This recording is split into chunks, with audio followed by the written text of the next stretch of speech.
అనారోగ్యం, ఉద్యోగం, వ్యాపారం అప్పులతో బాధపడుతున్నారా? వెంటనే జేకేఆర్ గురువు గారికి కాల్ చేసి అపాయింట్మెంట్ తీసుకోండి. నమస్కారం, నేను మీ అడ్వకేట్ సంగీత. ధర్మస్థల ఎంతో మందికి ఎన్నో రకాల ఆలోచనలు కలిగింపజేసిన ధర్మస్థల అనే ఒక ఇన్సిడెంట్ చాలా మందిని ఫ్రాన్స్ లోకి తీసుకెళ్ళిందని చెప్పేసి అనుకోవచ్చు. అంటే ఒక వ్యక్తి అన్ఎక్స్పెక్టెడ్ గా సడన్ గా ఎంట్రీ ఇచ్చి మొత్తం నల్ల ముసుగు వేసుకొని ఓన్లీ కళ్ళు కనిపించేలాగా మాత్రమే అతను పోలీస్ స్టేషన్ కు వచ్చి నేను కొన్ని శవాలను పాతిపెట్టడం జరిగింది. ఆ పాతిపెట్టిన శవాలన్నీ కూడా అమ్మాయిలవి మాత్రమే, ఒంటిపైన గాయాలు, పంటిఘాట్లు, కొన్ని బాడీస్ మీద మాత్రం అసలు బట్టలు లేకుండా రేప్ చేసి మరి చంపడం జరిగింది అని చెప్పేసి ఆయన కొన్ని ఆరోపణలు చేస్తూ కేసు అనేది ఫైల్ చేశారు. అంటే అడ్వకేట్స్ ని తీసుకొని వస్తేనే కేసు ఫైల్ చేస్తారు అని చెప్పేసి అడ్వకేట్స్ తో సహా వచ్చి అక్కడ కేసు ఫైల్ చేయడం జరిగింది. అది ఇప్పుడు కోర్టులో కూడా రన్ అవుతుంది.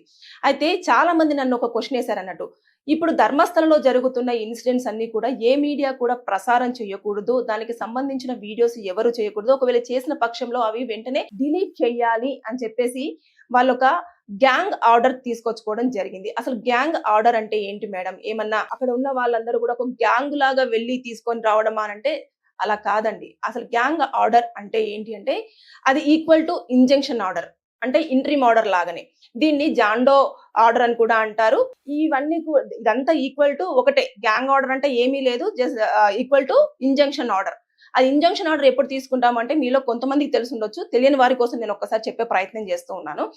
ఇంజంక్షన్ ఆర్డర్ అంటే ఏంటంటే ఒక వ్యక్తి కానివ్వండి, అంటే అలాగే ఒక ప్రదేశం గురించి కానివ్వండి, మనము లేనిపోని ఆరోపణలు చేస్తూ కొన్ని ప్రసారాలు కనుక చేసినట్టయితే అవి ఎప్పుడైతే కోర్టులో కేసు రన్ అవుతూ ఉంటుందో ఆ రన్ అయ్యేంత వరకు, దాని మీద ఆర్డర్ వచ్చేంత వరకు కూడా ఎలాంటి ప్రసారాలు కానివ్వండి, ఎలాంటి మాటలు కానివ్వండి, ఎలాంటివి కూడా మనము దాని మీద మాట్లాడకుండా, వీడియోస్ చేయకుండా, మనం ఊహాగానాలు ఏవి కూడా ఎక్స్పోజ్ చేయకుండా ఉండేందుకు ఈ ఇంజంక్షన్ ఆర్డర్ ని ఇవ్వడం జరుగుతుంది అన్నట్టు.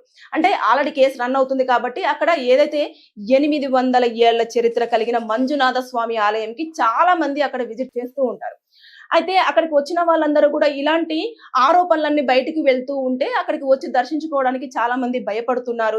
దానిపైన ఇప్పటి వరకు ఉన్న రెప్యుటేషన్ అంతా కూడా దెబ్బతింటుంది అని చెప్పేసి అక్కడ ఎవరైతే లోకల్ వాళ్ళు ఉంటారో ఆ లోకల్ లీడర్స్ అందరూ కూడా కలిసి వాళ్ళొక ఇంట్రీమ్ ఆర్డర్ తెచ్చుకోవడం జరిగింది. అంటే interim order equal to injunction order, injunction order equal to gang order, gang order equal to Ashok Kumar order, Ashok Kumar order equal to John Doe order. అంటే ఇవన్నీ ఒకటే, ఏ పేర్లు రకరకాలు కానీ ఆర్డర్ మాత్రం ఒకటే. సో ఇది ఏంటి అని అంటే ఇప్పుడు చూడండి, అక్కడ ఎవరైతే జైనులు ఉన్నారో ఆ జైనులు ఆ గుడిని కూడా నిర్వాహం మొత్తం కూడా వారే చూసుకుంటున్నారు అని చెప్పేసి ఇలాంటి యాజమాన్యం ఉన్నారు, దేని వలన ఇలా జరిగింది, అమ్మాయిలు ఎంత మిస్ అవుతున్నా కూడా పట్టించుకోవట్లేదు, ఇలాంటి ఆరోపణలు చాలా వచ్చాయి. సో అక్కడ ఆయన మంచి స్థాయిలో ఉన్నారు కాబట్టి, మంచి పదవిలో ఉన్నారు కాబట్టి ఆయన రెప్యుటేషన్ కూడా అక్కడ దెబ్బతింటుంది. అది నిజమా అబద్ధమా అన్నది సెకండరీ. కాకపోతే ఫస్ట్ ఆఫ్ ఆల్ అయితే అతని మీద ఉన్న ఇంప్రెషన్ అంతా కూడా పోయే ఛాన్సెస్ ఉన్నాయి కదా, ఆయన పరువు కూడా పోతూ ఉంది.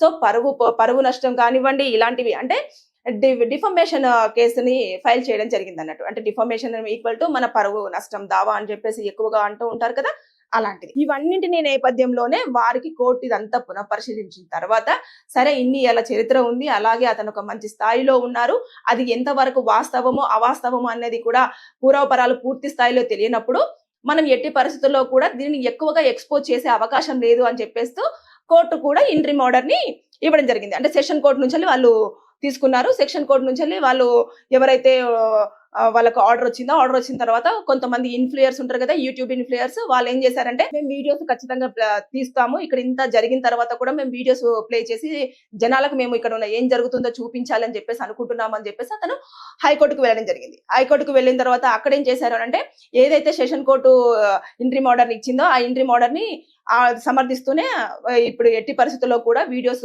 చేయడానికి లేదు, ఎందుకంటే కోర్టులో ఆల్రెడీ కేసు రన్ అవుతుంది కాబట్టి వారి పరువు నష్టం కింద వాళ్ళు డిఫమేషన్ ఫైల్ చేశారు, సూట్ వేశారు కాబట్టి మనము దానిని క్రాస్ చేస్తూ ఎట్టి పరిస్థితుల్లో కూడా మీరు వీడియోస్ తీసుకోండి, దాని మీద మీరు వార్తలు ప్రసారం కంటిన్యూగా చెయ్యండి అని చెప్పేసి చెప్పడానికి లేదు అని చెప్పేసి సెషన్ కోర్టు ఇచ్చిన ఆర్డర్ ని సమర్థిస్తూనే హైకోర్టు కూడా ఆర్డర్ ని పాస్ చేయడం జరిగింది. అందువల్ల ఇప్పుడు ధర్మస్థలకు సంబంధించిన వీడియోస్ ఎక్కువ స్థాయిలో ఎవరు తీయడానికి లేదు. అంటే పర్ఫెక్ట్ ఇన్ఫర్మేషన్ ఉంటే తప్ప, అంటే నిజంగానే అక్కడ 100% అలా జరుగుతుంది లేదంటే అలా జరిగింది అని చెప్పేసి పూర్తి స్థాయిలో విత్ ఎవిడెన్సెస్ తో సహా మీ దగ్గర కనుక ప్రూఫ్స్ ఉంటే అప్పుడు మీరు దాన్ని టెలికాస్ట్ చేయడానికి ఉంటుంది. అలాగే థంబ్నెయిల్ సిస్టమ్ ఉన్నట్టుగా పెట్టడం కానివ్వండి, మిస్గైడ్ చేయడం కానివ్వండి, లేదు అంటే జనాలకు లేనిపోని వార్తలను ఇచ్చేసి మీ టీఆర్పీ రేటింగ్స్ పెంచుకోవడం కానివ్వండి, ఇలాంటివి చేసినా కూడా మీ పైన కూడా కేసులు ఫైల్ అయ్యే ఛాన్సెస్ ఉంటుంది. ఎందుకంటే కోర్టు ఏదైతే ఆర్డర్ ఇచ్చిందో ఆర్డర్ ని మనము పట్టించుకోకుండా మన పని మనం చేసుకుంటూ వెళ్తూ ఉన్నాం అనుకో, ఖచ్చితంగా మీరు కూడా పనిషబుల్ అయ్యే ఛాన్సెస్ ఉంటుంది. అందుకోసం అని చెప్పేసి గ్యాంగ్ ఆర్డర్ అంటే ఏమీ లేదు, ఇంట్రీమ్ ఆర్డర్ అంటే ఏమీ లేదు, ఇంజంక్షన్ ఆర్డర్.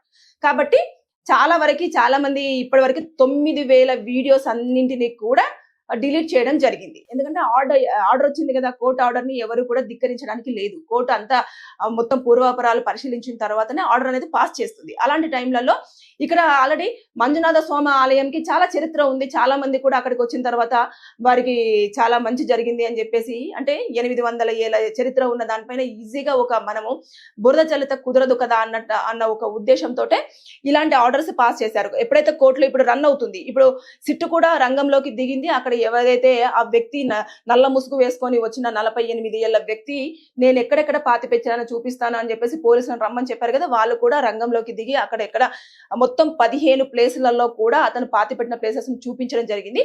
దాదాపుగా 4 నుంచి 5 ప్లేసెస్ లో కూడా వాళ్ళు తవ్వకాలు జరిపారు. అయితే కొన్ని ప్లేసులలో ఏదో ఆనవాళ్ళు కనిపిస్తున్నాయని చెప్పేసి అన్న వినికిడి వినిపించింది తప్పించి అది కన్ఫర్మేషన్ అయితే అవ్వలేదు.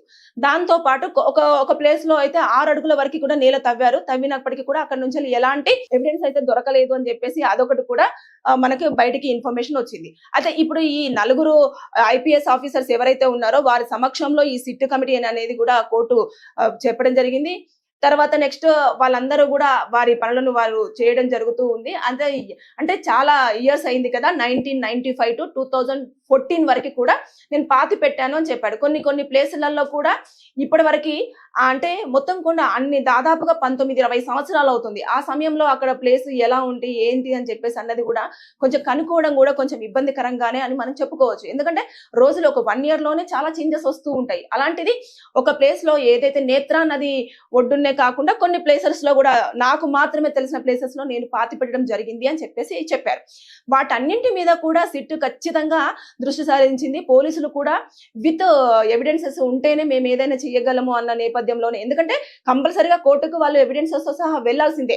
ఆ వ్యక్తి ఆరోపణలు చేస్తే కాదు కదా, దానికి సంబంధించిన ఎవిడెన్సెస్ పూర్తి స్థాయిలో దొరకాలి కాబట్టి దాని ప్రకారంగానే మొత్తం కూడా ఎంక్వైరీ చేయడం అనేది జరుగుతుంది. అయితే ఈ 15 ప్లేస్లే కాదు, 100 చోట్ల అన్నారు, 100 శవాలు అన్నారు. తర్వాత నెలకు ఒక 4 నుంచి 5 అంటే దాదాపుగా 4 నుంచి 500 శవాల వరకు కూడా నేను పాతి పెట్టాను. ఒక స్కూల్ పాపను కూడా నేను పాతి పెట్టడం జరిగింది. చాలా కొంతమంది ఫేసులు కూడా లేకుండా యాసిడ్ పోసి మరి తీసుకురావడం జరిగింది. ఇలాంటివన్నీ కూడా ఆయన చాలా క్లియర్ గా FIR లో రాశారు కదా, వాటిని బేస్ చేసుకొనే వాళ్ళు మొత్తం కూడా ఎంక్వైరీ స్టార్ట్ చేశారు.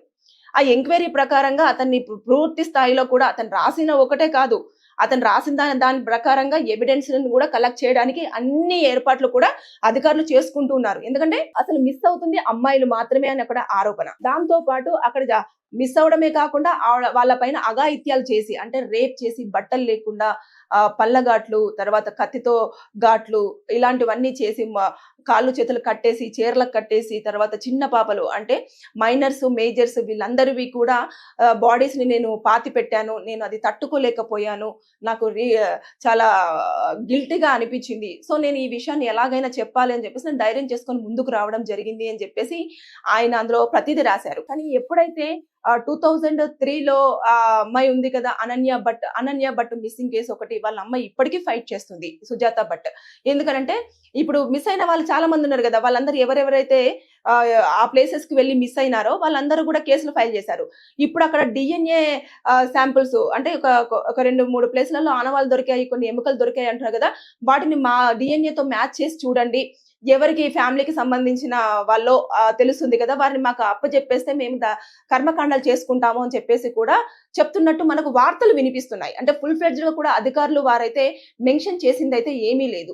అంటే అక్కడ ఉన్న లోకల్ సర్పంచ్, గ్రామ సర్పంచ్ వాళ్ళు కూడా ఒక ప్రెస్ మీట్ కండక్ట్ చేయడం జరిగింది.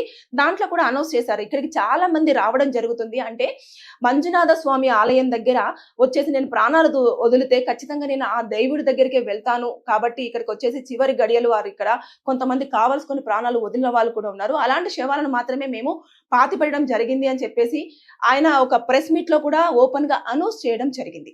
అంటే వారు చెప్తూ వచ్చారు, దానికి సంబంధించిన ఎవిడెన్సెస్ అయితే కంపల్సరీగా ఇప్పుడు ప్రజెంట్ ఆయన వచ్చి ఆల్రెడీ కేసు ఫైల్ చేశారు, కోర్టులో ఆ కేసు ఉంది కాబట్టి ఆ ఎవిడెన్సెస్ అన్ని కూడా ప్రజెంట్ చేయాల్సిన టైం వచ్చింది కాబట్టి దాని మీద చేస్తున్నారు. సో ఇప్పుడు ప్రస్తుతానికి మాత్రం ఖచ్చితమైన ఇన్ఫర్మేషన్ ఉంటేనే వీడియోస్ చేయాలి, అలాగే ఖచ్చితమైన ఎవిడెన్సెస్ ఉంటేనే మనము దాన్ని ప్రజలకు చూపించాలి అని చెప్పేసి వాళ్ళు మాత్రం కోర్టుకు వెళ్ళడం జరిగింది. ఇంట్రిమ్ ఆర్డర్ అనేది తెచ్చుకోవడం జరిగింది. ఇంజంక్షన్ ఆర్డర్ ని వాళ్ళ చేతిలో పెట్టుకున్నారు. అదే మీరు అనుకుంటున్న గ్యాంగ్ ఆర్డర్, ఆ గ్యాంగ్ ఆర్డర్ ని వాళ్ళ చేతిలో పెట్టుకున్నారు. కంపల్సరీగా మీరు గనక లేనిపోని వార్తలు లేకపోతే ఊహాగానాలతో ఇక్కడ ఇలా జరిగిందేమో, ఇలా జరిగి ఉంటుంది, ఇలా జరిగింది అని చెప్పేసి కనుక ఏదో చెప్పాలి అన్న ప్రయత్నం మాత్రం చేస్తే అనవసరంగా మీ ఛానల్స్ తో పాటు మీ పైన కూడా కేసులు ఫైల్ అవ్వడం జరుగుతుంది. కోర్టు కూడా మీ పైన సీరియస్ గా యాక్షన్ తీసుకోవడం జరుగుతుంది.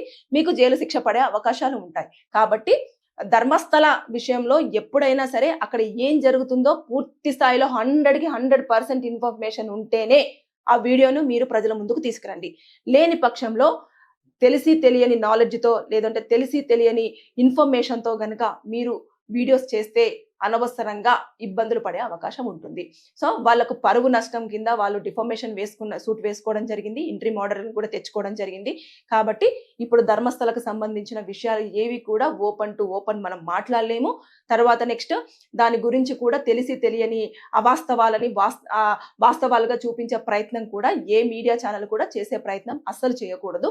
అనవసరంగా కేసులలో ఇన్వాల్వ్ అయ్యి కోర్టు ఆర్డర్ ని మీరు ధిక్కరించిన కింద కేసు ఫైల్ అయ్యి జైలు పాలు కూడా అవ్వద్దని చెప్పేసి నేను ఈ వీడియోతో మీకు సూచించడం జరుగుతుంది. Thank you.